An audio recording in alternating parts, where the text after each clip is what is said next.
March 10th, the Russian General Staff has been reviewed. The commander of the Black Sea Fleet has been killed. The special operations in the ISU are ongoing. Whoa, holy shit. Now that's something unreal. Gerasimov, that's it. The SU are hitting depots, headquarters. A series of explosions are shaking Crimea, Moscow, Saint Petersburg, and the Russian Black Sea Fleet. What is this?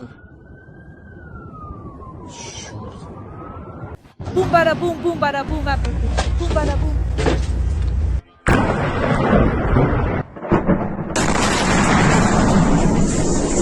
A powerful detonation.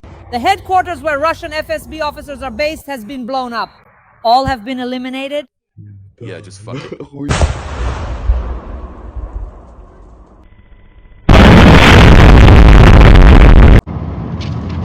Another hit, can you imagine? Oil refineries are burning, railway junctions and unique satellite equipment have been destroyed. The ISU are striking the Black Sea Fleet, destroying boats. There is also information that the GUR may have eliminated the Vice Admiral of the Black Sea Fleet. Yeah, that's old news. Breaking news, friends. A series of large-scale blackouts across Russia. Wow, the power's out again. FSB headquarters have been attacked. The general staff is under attack. A series of sabotage acts near Saint Petersburg. Trains have been blown up. In general, the Leningrad region is on fire right now. A series of blackouts in Belgorod, Bryansk, and their regions. It's an unfortunate evening, unfortunately, for the Belgorod district and Belgorod region. Another night of shelling, damage to the energy sector. A colossal fuel crisis. It's been burning for 4 days straight. The smaller oil terminal in Crimea. Russia has lost $100 billion due to the strikes. And of course, 40% of the NVZ's capacity has been shut down today. Solovyov is threatening with nuclear war. But isn't the Tomahawk a carrier of nuclear weapons? And the late Prigozhin is making predictions. The next blackout will be in Moscow. That's when the Tomahawks will come and blackouts will start across Russia. First Belgorod and then Moscow. We'll discuss all this with the one and only Dmitry Gordon. Dmitry Ilyich, I greet you. And the late Prigozhin, I would like to say, has been resurrected. Dasha, hello. And I greet all our esteemed viewers. Can I ask you to repeat everything you just said again, or better yet, twice? Very good information. As Alicia said in the last stream, Dmitrievich, Dasha, don't stop. Yes, Dmitrievich, actually, what I liked most was how yesterday everyone was posting about the late Prigozhin, who said that Agavki would appear, there would be blackouts in Belgorod, and then in Moscow. Dmitrievich, well, blackouts. They're already happening in Belgorod and in Bryansk. When should we expect blackouts in Moscow? Plus, Solovyov said that if Tomahawks appear, the Russian general staff will be under attack. What do you say in general? Do you know who Prigozhin really was? Clairvoyant. He saw clearly, heard clearly, and spoke clearly after that. You see, everything that is clearly told to them will, of course, come true. Well, about the Tomahawks, I'm torn by conflicting thoughts. I see. That's how torn I am. On the one hand, it seems to me that Trump will be afraid to give the Tomahawks, but on the other hand, considering a number of factors, well, look, Putin is already making statements about the Tomahawks. He would never speak out if this issue weren't critical. He says that if Trump gives the Tomahawks, it will destroy our relations. He told his lapdog Zarubin and said to him, "Mark my words, Zarubin."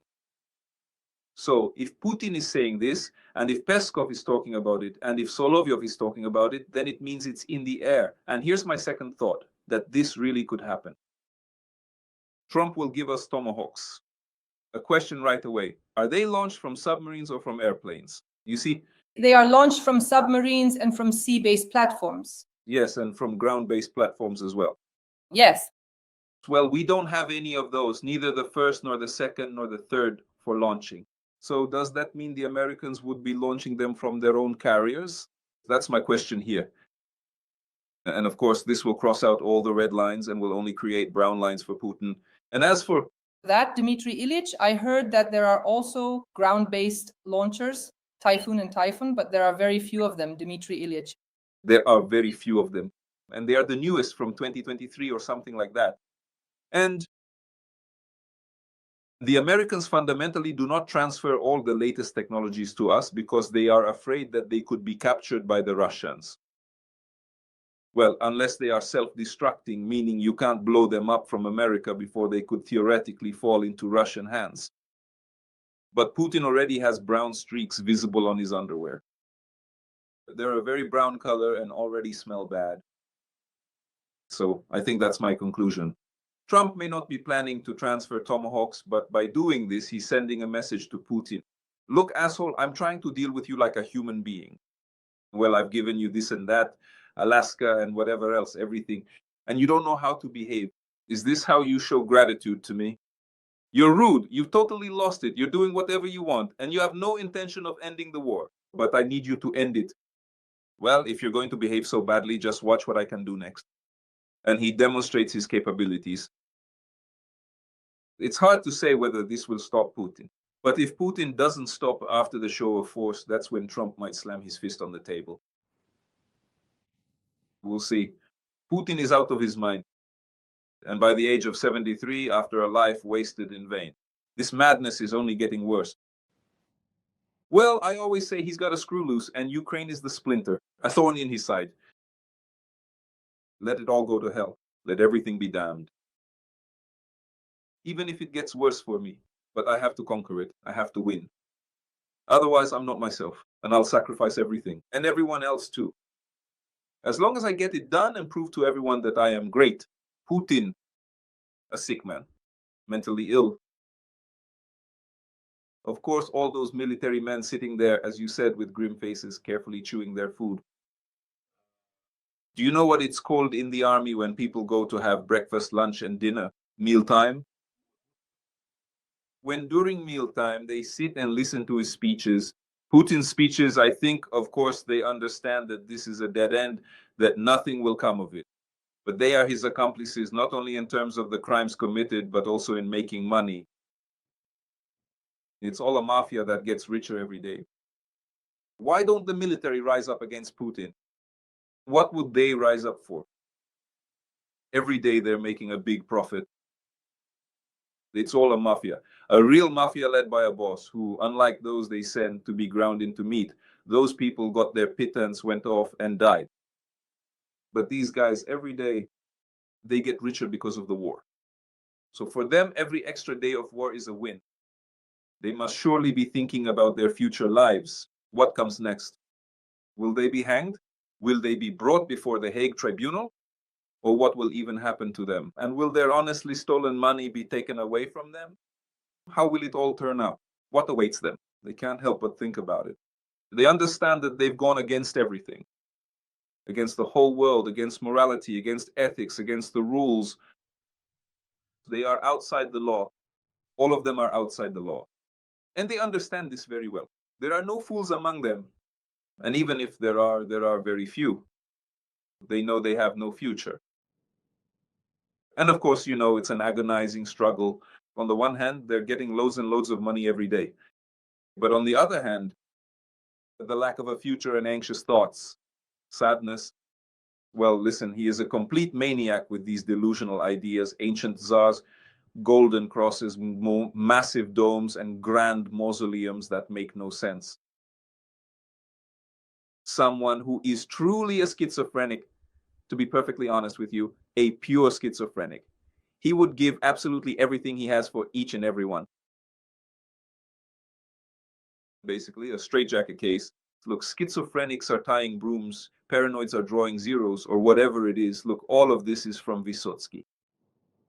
Medic, since we've already mentioned Putin, says that Putin dreams of immortality. Le Monde, in my opinion, not even Xi Jinping. During the parade, this was discussed, but from Lemonade came out the material that he and... Excuse me, Dasha. Remembered.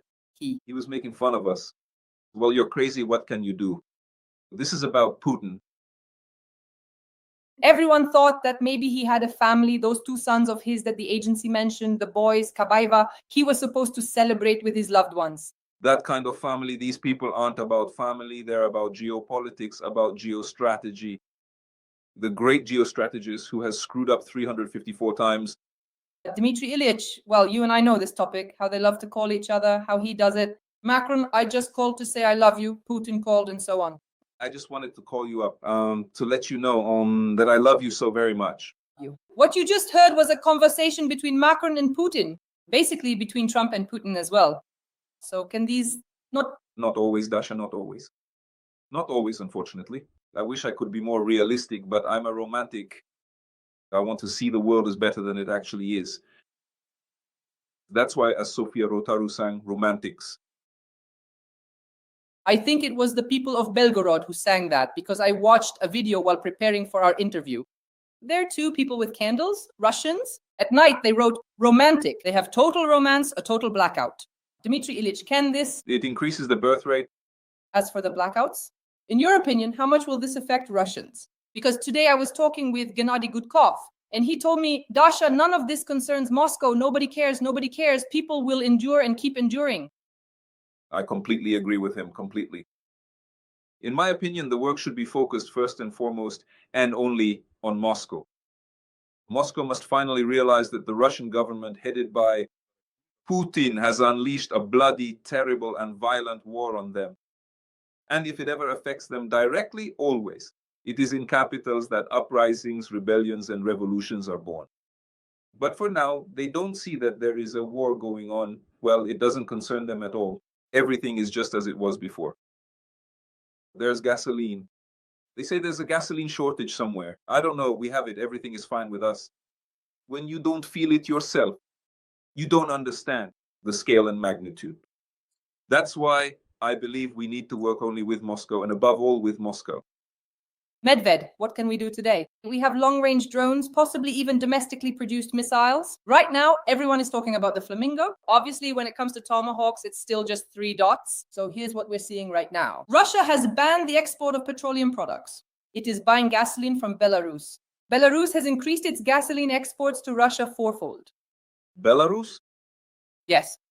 And now Russia is buying petroleum products from China. But again, as we say in Moscow, everything is still just fine. What should we do? How do you assess the situation overall? Well, yes, of course. They, the Russians, are forced to buy from both China and Belarus. And that's understandable, and they will keep buying. Although, of course, it looks pretty ridiculous when an oil-producing and oil-refining country turns into a banana republic. It sends its own oil away for next to nothing just to buy gasoline. It's truly astonishing. And don't forget about logistics. That's important too. In other words, all the logistics supply chains have been disrupted. All these hubs have shifted. That's money, but this jerk is ready, this old jerk. He's ready to spend money. You understand? He's ready. He'll rob the population another 150 times. The population. He'll squeeze every last penny out of them, shake them down to the last drop. They'll start squeezing people like this. Yeah, have you given up all your money? Come on, they've gotten really good at this. Listen, in the early 1930s, there was collectivization in the Soviet Union, last century. They didn't just shake the last sack out of the peasants. They took the very last ear of grain, give everything to the country. What, did you hide something down in the cellar? Give up everything. So I think good times are ahead for the Russians. They have only themselves to blame for these times. They kept electing that jerk for a long, long time. They were happy for him. They used to say Ukrainians are fascists, Banderites, Nazis, bastards, and a junta. Well, now it's time to pay for what they've done. These are those chauvinistic, great power imperialist ideas. You see what an interesting country this is. When things are bad for them, when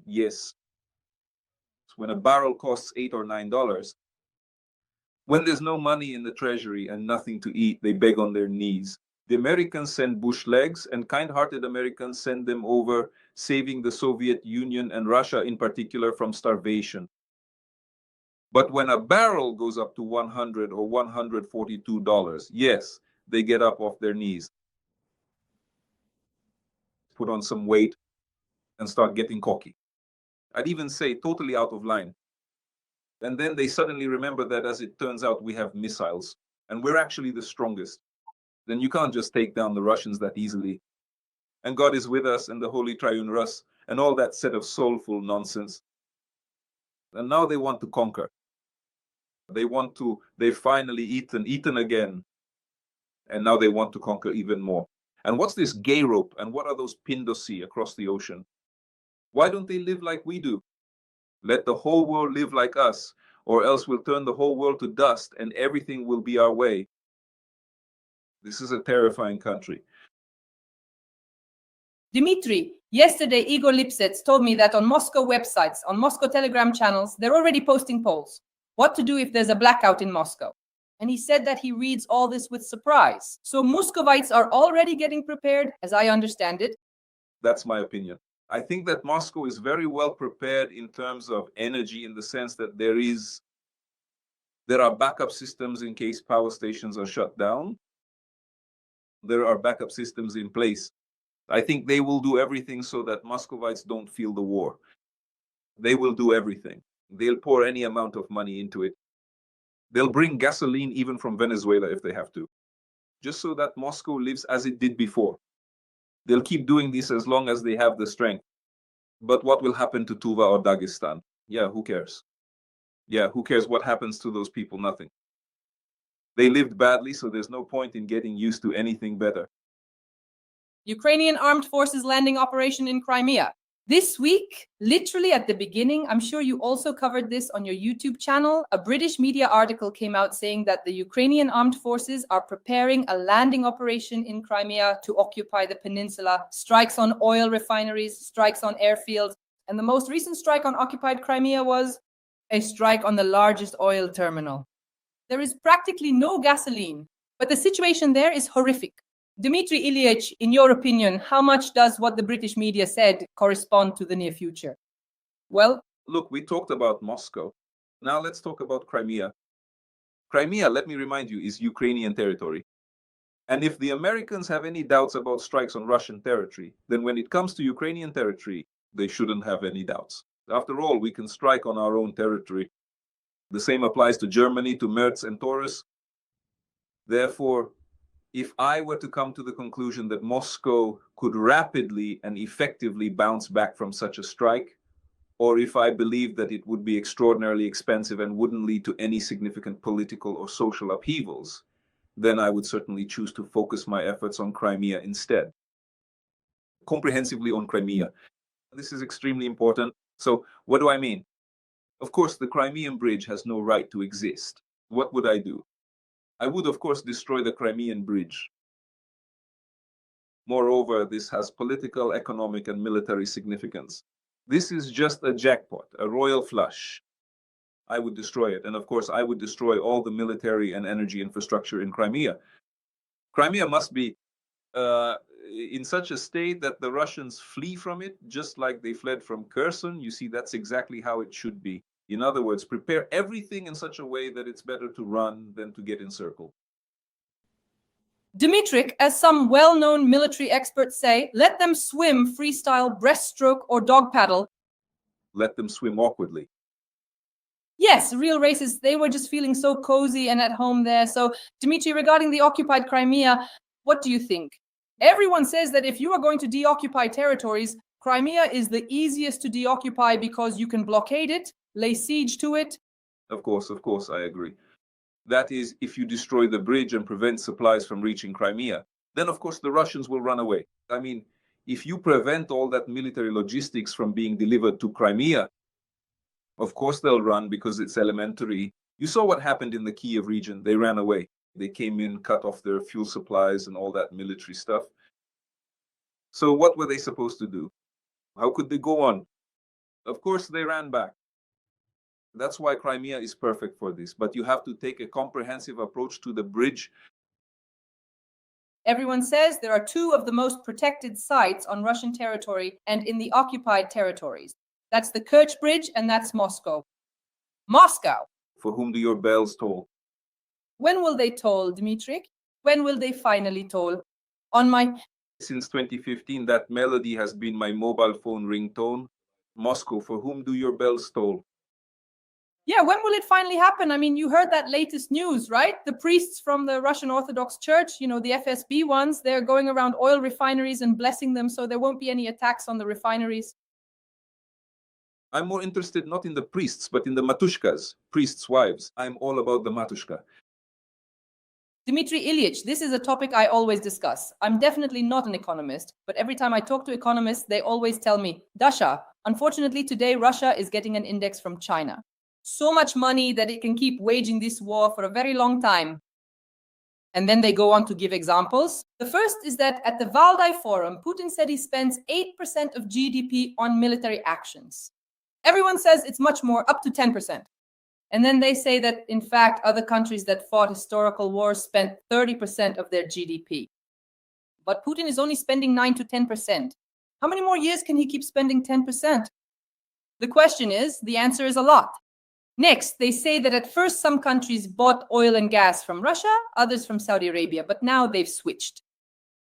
The countries that started buying oil and gas from Russia are now buying from Saudi Arabia as well, and vice versa. Therefore, in essence, Russia is not suffering in any way today when it comes to selling energy resources. Dmitry, what do you have to say about this? Dasha, first of all, no one knows how much Putin is spending on the war except for Putin himself and his close associates, because there's no point in paying attention to the budget figures. It says there, for example, this much is allocated for the army, for defense. No, there are a lot of hidden budget items where war expenses are concealed. That's the first point. Second, Putin has a stash of unaccounted funds, unreported revenues that belong to the Tsar. I don't mean his personal money, no, but money that is not reflected anywhere in the official figures.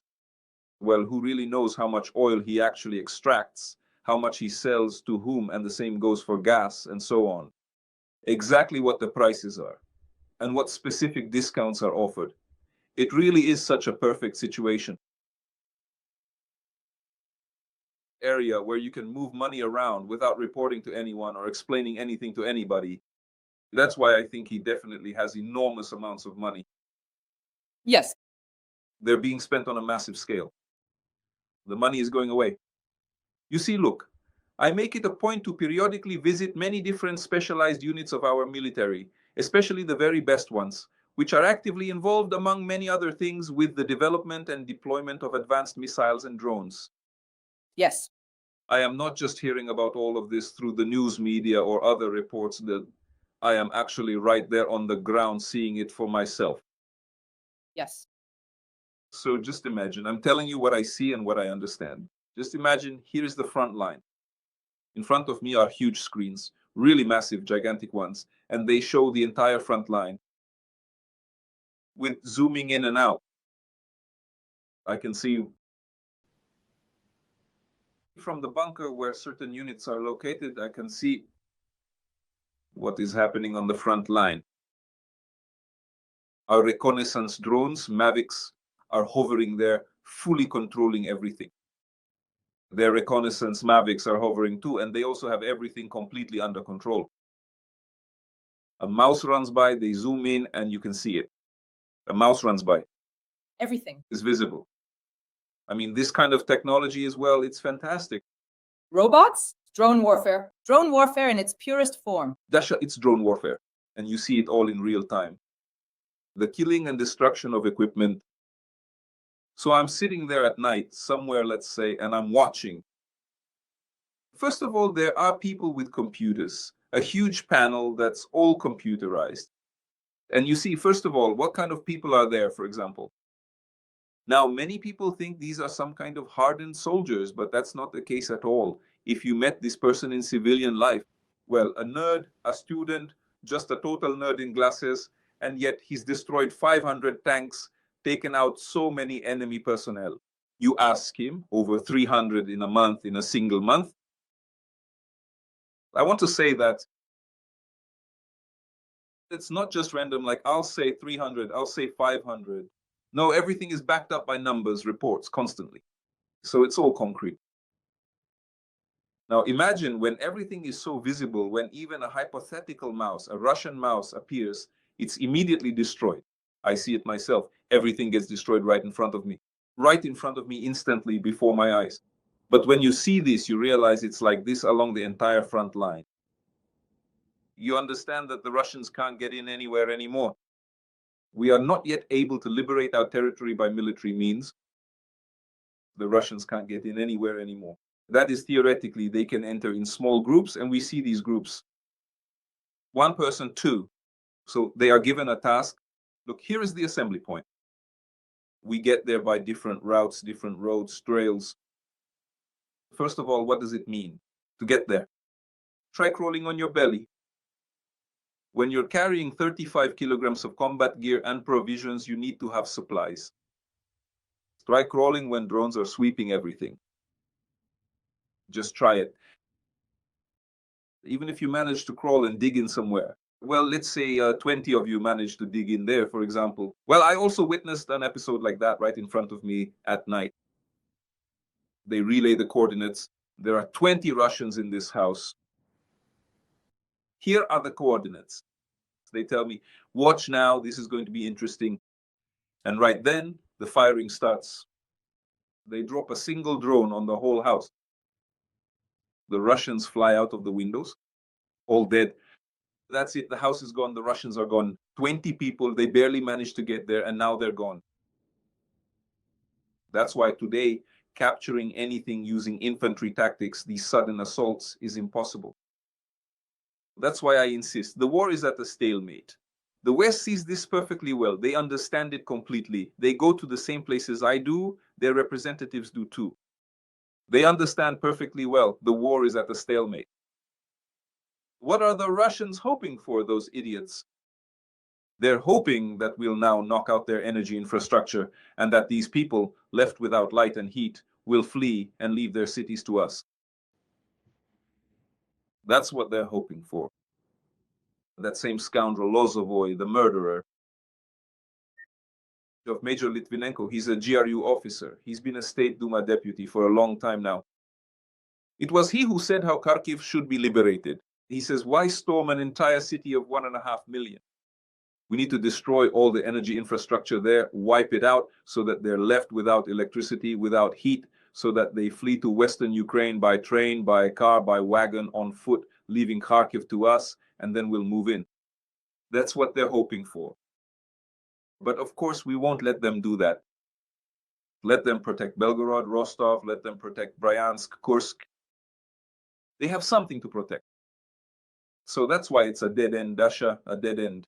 Then it's pointless to continue the hot phase of the war any further. But from what I see during my visits to the units, the best drone units, I want to say this. I asked the guys, well, I remember the Russian offensive on Kharkiv, for example, in 2023. Back then, everyone thought, now they're going to go for Kharkiv. Now something big is going to happen. I asked my friend, a hero of Ukraine, I say, so what will happen, really? He says, nothing, they'll come up. Back then, they still had a lot of equipment. Now they'll come up and we'll kill them. So cold-blooded, so calm, matter-of-factly. And then I watch they approach, columns are moving in, life teaches them nothing. Again, they went toward Kharkiv in columns. That was in 23, sorry, in 24. I said 23. No, it was in 24. That was last year. At the beginning of the year, I think. They marched matter-of-factly toward Kharkiv in columns. Again, they opened fire on the first, the last, the fuel truck, and then methodically on everyone else. They shot up all the tanks, armored personnel carriers, BMPs, everything was shot up. And then, those who scattered, they hunted down each individual Russian, killed them all. Well, as he said, we'll kill them all, and they did. So then, what do you do? How do you go on? Well, no one will allow the use of nuclear weapons, so what else can you offer? What's on your menu? What dishes do you have in our restaurant?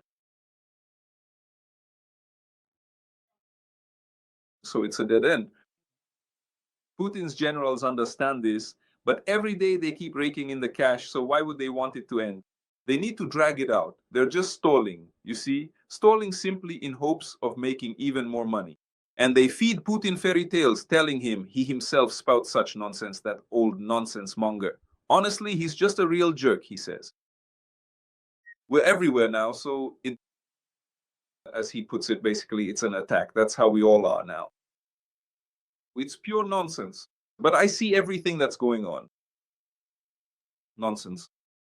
Idiot. An old idiot. A senile madman who's lost his mind. Because you have to look at the internet and see other points of view. And see a different truth than the one they're reporting to him. But the CIA is watching him through the internet. That's why he doesn't look there. You, the highly respected Dasha. Adolf Aloisovich Hitler, 5 days before he was finished off and his corpse was burned in the courtyard of the Reich Chancellery, was also saying that Venk would arrive any minute, that reinforcements would come, that large units, whole armies would soon arrive, and that the Russians would be pushed back. Well, that's a diagnosis. They're all schizophrenics. And meanwhile, we already have Neptune, the updated version, with a range of up to 1,000 kilometers. For some reason, people are calling it Fat Neptune. That's what people are saying. Have you seen this masterpiece? Magnificent. Let me just show our audience right now. It's fat and even long. Here you go, dear audience. Here is our new updated one. Everyone is already discussing it today. Everyone is talking about it. Someone wrote, Fat Neptune. This is our new thing. Yes, they love them fat and long here. Everything will be fine. Everything will go by the book even. Yes, some have them fat and thin, but by the book. And for us? Some have them fat and short, some have them thin and long. Here there will be something for every taste. Well, some talk about literary works and others about war. Well, Dmitry always talks about war. Yes, this particular question. There is, of course, one important factor that I can't help but discuss with you. That factor is China. We understand perfectly well that if China had said no, the war would have ended long ago. So, first of all, China.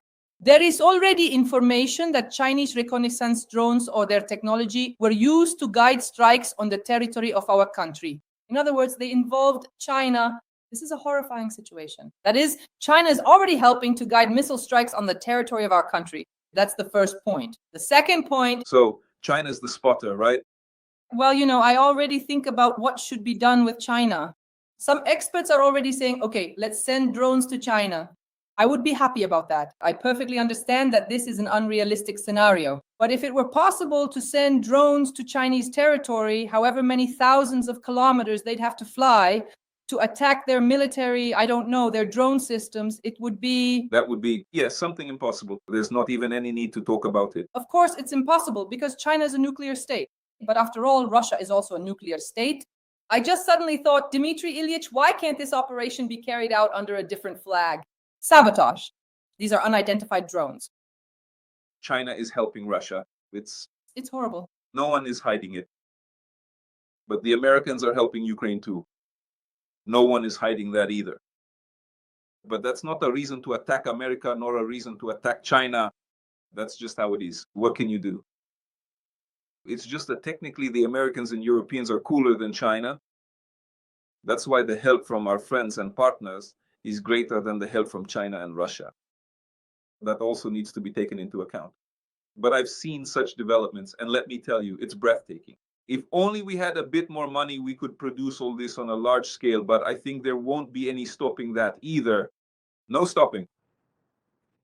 Dmitry Ilyich, regarding China. China made a proposal, I think, to America, saying it is ready for reconciliation and accordingly to invest some colossal sum in the American economy. The numbers being mentioned are just insane. And now the question, could Trump, in exchange for this, ask China to make Putin stop the war, to end the war?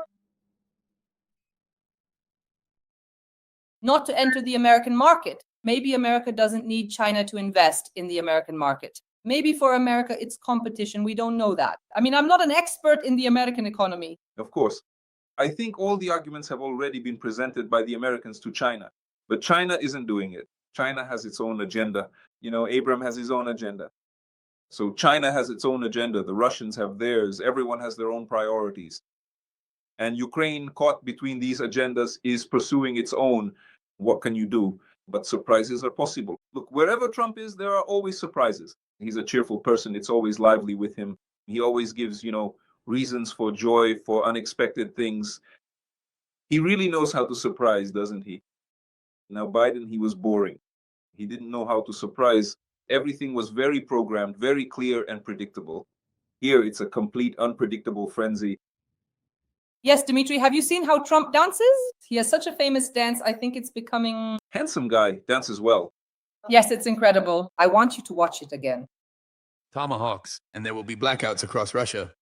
First Belgorod, and then Moscow. Beautiful words, just beautiful. The clairvoyant Prigozhin. Dmitry, for the finale, I can't help but... discuss this with you. The soul of Pavel Globa has possessed him, and now he predicts events from... the other side, right? That's even harsher. He started predicting from the other side, yes. That's really. Yeah. What a unique character, this Prigozhin, of course, but still, what an interesting guy. Can you imagine? He looks like such a calm Jewish grandfather, right? But he turned out to be a criminal, a terrorist, a hooligan, and an adventurer.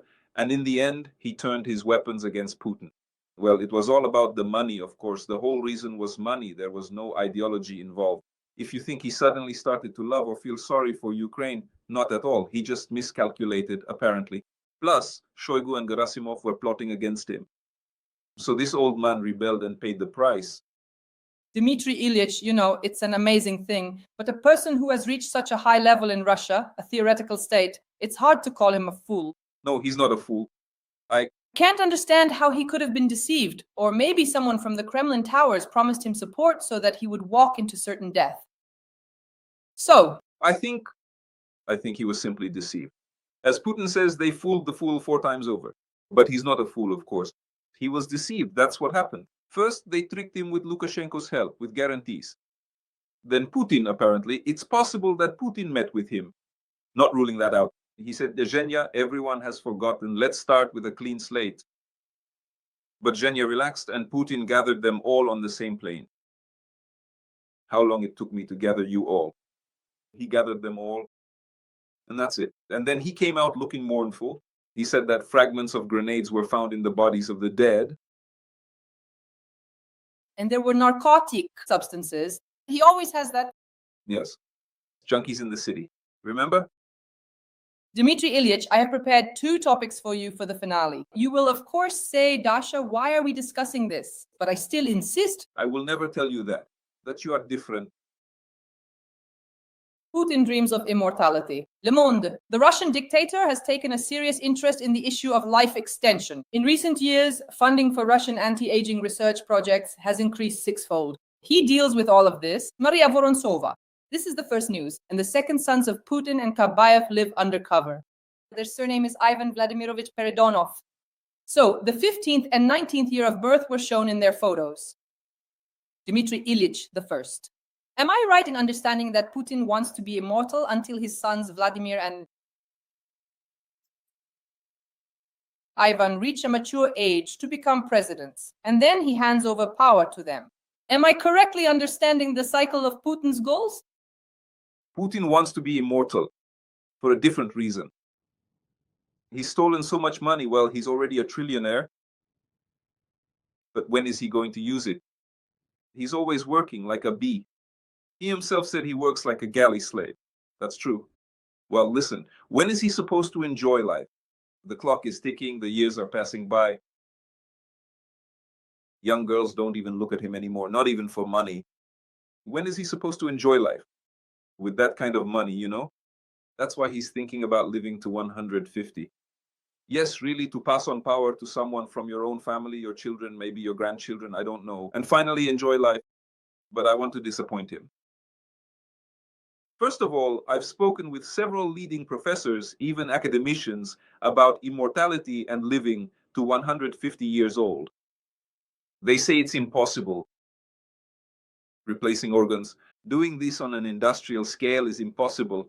You might be able to replace blood vessels, but what about other things like the heart muscles? That's just not possible at all. By the way, I've actually witnessed organ transplants, even a heart transplant.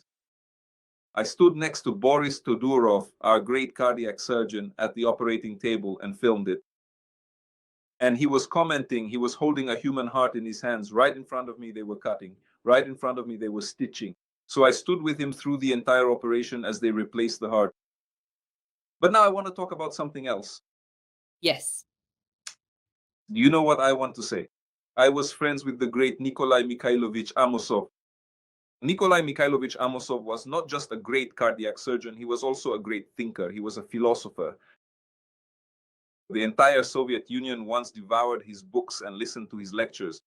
Nikolai Mikhailovich was a fanatic about a healthy lifestyle. He wanted immortality. Well, wanted is maybe not the right word. He was striving for it. He was a fanatic about sports and physical exercise. He lived on Franco Street, at the corner of Bodan Khmelnytsky, in that yellow house. And he always, those who lived there remember this. how he jogged, how he worked out with dumbbells in the botanical garden. In other words, he actively led a physically active, sports-oriented lifestyle and encouraged the entire Soviet Union to live that way too. Where am I going with this? I remember he was already almost 90 years old and we were leaving a building together. He was holding onto my arm. His hands were trembling. I noticed his legs were shaking uncontrollably and his head was twitching just a little bit. As we slowly made our way down the steep stone steps, he held onto my arm very tightly for support. We continued to go down the steps together, but then he suddenly stops and says to me, "This one is a real bastard. He was Russian, a complete bastard. And he is buried somewhere very near to this spot." Dmitry Ilyich, I always said, physical education, pause. That's it. He was so abrupt. "This is all bullshit," said Nikolai Mikhailovich Abusov. So, in answer to your question about Putin's desire to live to 150 years, I want to say that it's all bullshit. And this is a wonderful ending. And Putin is also bullshit. This is a masterpiece of a finale, friends. Friends, like this video, support our tandem. One and only famous journalist, Dmitry Kuzmin. And who won't support our tandem? I don't even want to say what will happen to you. You will find out next week.